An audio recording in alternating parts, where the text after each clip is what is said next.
So a really big welcome from me to this Dynamic Boards Non-Executive Directors Community Meetup. Great to have you all here, wherever you're joining us from. Great to have you here this afternoon. I'm hosting today's meetup. My name's Peter Brown. I'm a trustee for a charity that operates a school and a care home. I chair another charity and I've recently become a committee member for a housing association. Our topic for today is the role of the subcommittee chair.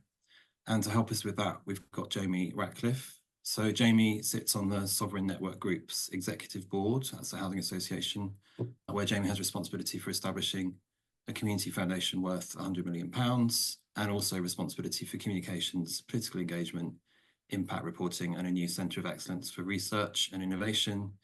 Jamie has 20 years experience working at a senior level in housing at the national, local and regional levels, including commencing the Stirling Prize winning Goldsmith Street development and responsibility for housing for both the current and the previous mayors of London.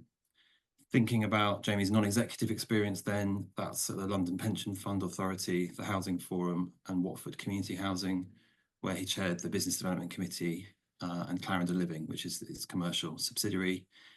Jamie's recently been appointed to the board of Tower Hamlets Community Homes and is also a proud father of 2 mischievous children, it says here, and a passionate Norwich City fan.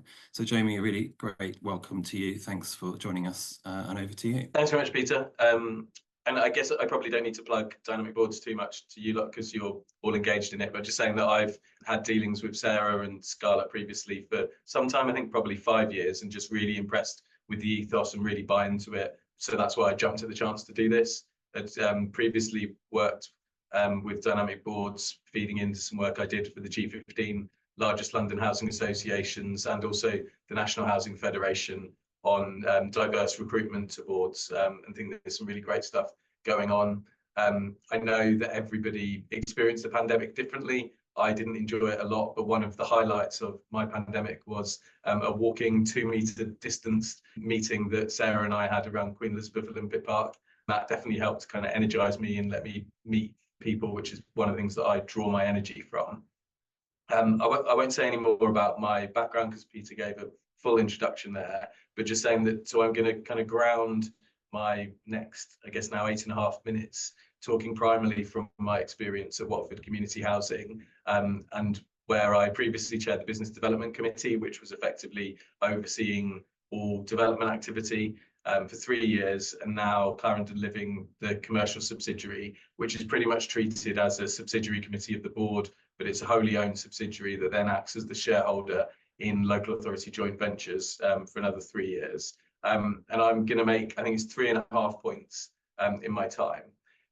The first one I was going to talk about was around information flows. And obviously this will work differently depending on if you have a formal committee structure and how you report work up and down. It also is different if you've got independent committee members who don't sit on the board. And then there's also the question of how you flow back information coming from main board decisions into those committee meetings. And in housing associations, that there tends to be independent committee members. And I think quite a lot of the time, to my experience, both at exec and non-exec level, is maybe not enough attention is given to making sure those people have got all the information that they need to be able to do their role properly. And where there's sort of significant decisions around strategy or operations that are being taken at a board level, they need to be communicated back well to those committee members so they've got a whole picture of what's going on. I think talking about a range of different perspectives, I think the worst I've seen is in an organisation where there were lots of board members who sat on lots of different committees and on the main board, and a lot of the time the conversations would flow from those meetings with people not entirely remembering which meeting it was that they'd had the previous discussion. And so for either the board members who weren't in the previous meeting, but particularly those independent committee members, it was incredibly confusing and led to, at best, suboptimal governance, suboptimal meetings, people not being able to contribute as much as they could otherwise have done. I think at Watford at the moment, we've got a structure where there's a fairly formal report back from each of the committee chairs, which is a summary, couple of pages of sort of a lot less than what the minutes would be. but sort of highlighting what went through in terms of each meeting. The minutes are also provided, and one of the things that I like to do is pull out, in terms of my report backs, a top 3 things, not always 3 things, but 3 is quite often a magic number, as De La Salle said, of things to bring the attention to the rest of the board. And that then gives you those 3 levels of, here's some key points, here's a bit more detail in terms of the meeting structure, and if you want to go into it, here's the full minutes as well. I think that allows it to be digestible to a range of different people, giving clear line of sight, and not just saying, here's a long meeting to plough through, or, as I've seen elsewhere, here's a fairly non-structured verbal report back of things that were discussed in terms of the committee. I think probably the best balance lies somewhere in between, and you need some structure, obviously, in terms of key decisions that are being taken at a subcommittee level, or key elements of assurance that are being taken. You need to be clearly reporting them back to the rest of the board, and how you balance that structure and clarity of information is something that probably each board and committee structure needs to find out for themselves, and that's one of the questions that we'll be exploring a bit later.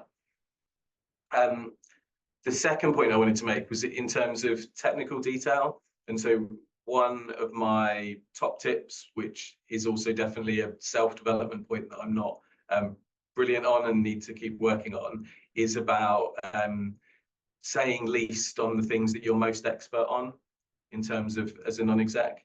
And that's something I talk through with sort of colleagues, friends, or people that are joining boards or organisations that I'm involved in, and just being really clear that your technical knowledge can be something which inhibits other people. And so if, as a technical expert, you talk first, you dive straight into some technical detail that won't be understood by somebody else with a different background, it's quite unlikely that those other people will contribute to the discussion, and therefore you're not getting the most out of those people. You've got people round a table for a reason, for the range of perspectives that they've got in terms of their personal and professional experience, and you want to draw that out as much as possible.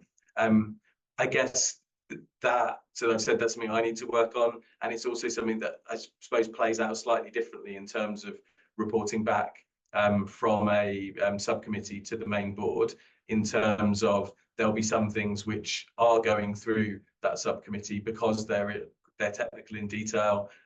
They need the expertise of that subcommittee to look at, and so it's them being very clear about what is the assurance that's being provided back to the board, or why the subcommittee is recommending a certain decision to be made in a certain way. But I think but the same principle applies, that you need to provide that report back in a way that's accessible to people that aren't subject matter experts, that doesn't close down further discussion, and doesn't I guess doesn't restrict the perspectives that other people on the board are going to make. If it's coming to the board for assurance or for decision, you want everybody around the table to be able to make their contribution to that.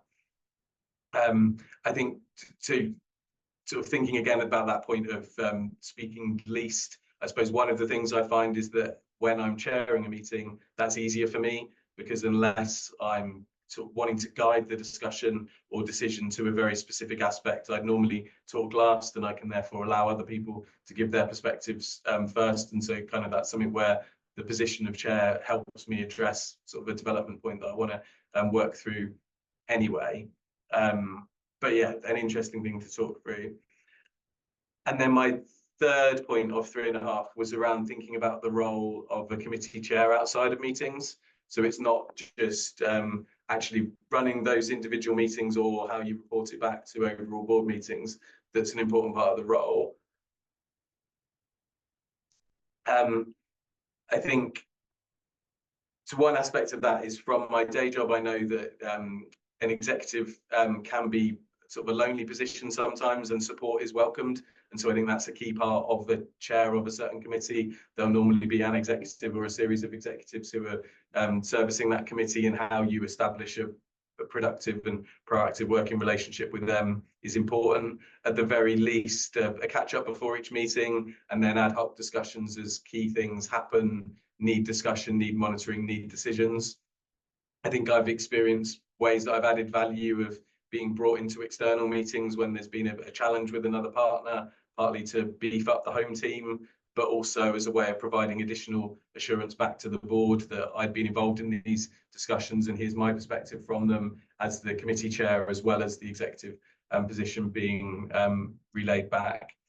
Other ways I've seen it work is at Watford, we've also had chair of chairs meetings where all of the chairs of the different committees will meet sometimes once a year, sometimes twice a year, to talk about common issues that we're seeing across the organisation, across how we work together as a board, but also as an overall governance structure. That's provided a different lens for discussion in quite an informal way, but a way that sort of brought out other actions that we want to see progressed, that we'd like to see progressed. And I think there's definitely, for me, joining the organisation as a chair, that was a good way of me sort of meeting with my peers and understanding some of the expectations and also how we can work effectively together.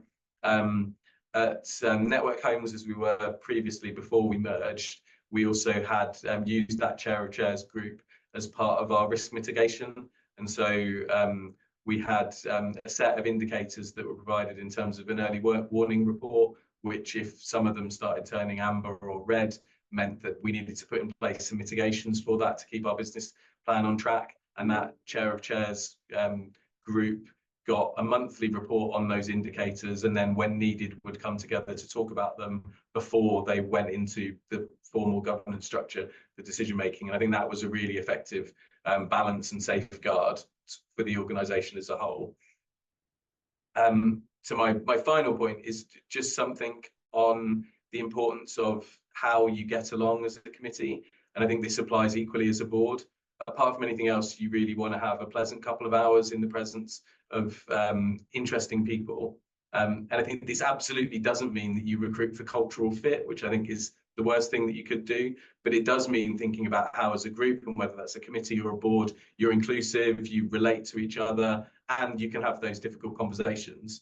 And I think so getting to know each other, being comfortable in each other's presence is really important. Informal meetings and away days play a really important role in that. And I think that might come out a little bit in the second question, which looks at kind of structure and culture as part of that. But yeah, that's all I was going to say, and I'll hand back to Peter.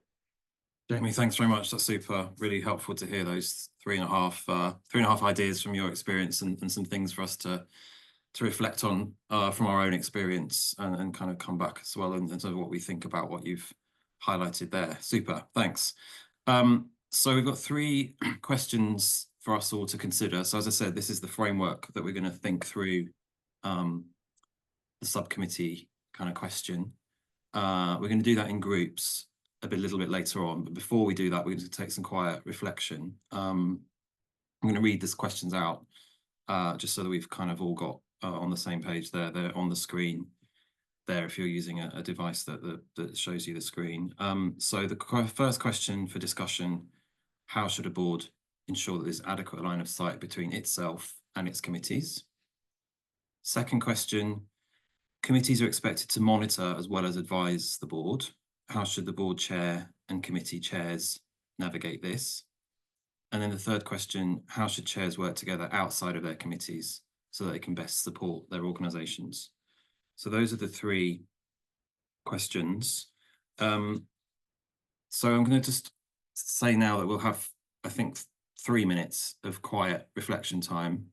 The idea here is that you can kind of think about the questions, think about what you've heard from Jamie, and kind of form your own view on these 3 discussion questions before we then talk about them in groups. Okay, so I'm going to time 3 minutes, and so the meeting will be quiet in that time, and we'll just do it deliberately so, because we're just forming our views. Okay, so yeah, let's take 3 minutes and then we'll move into breakout rooms after that 3 minutes. Thanks everyone.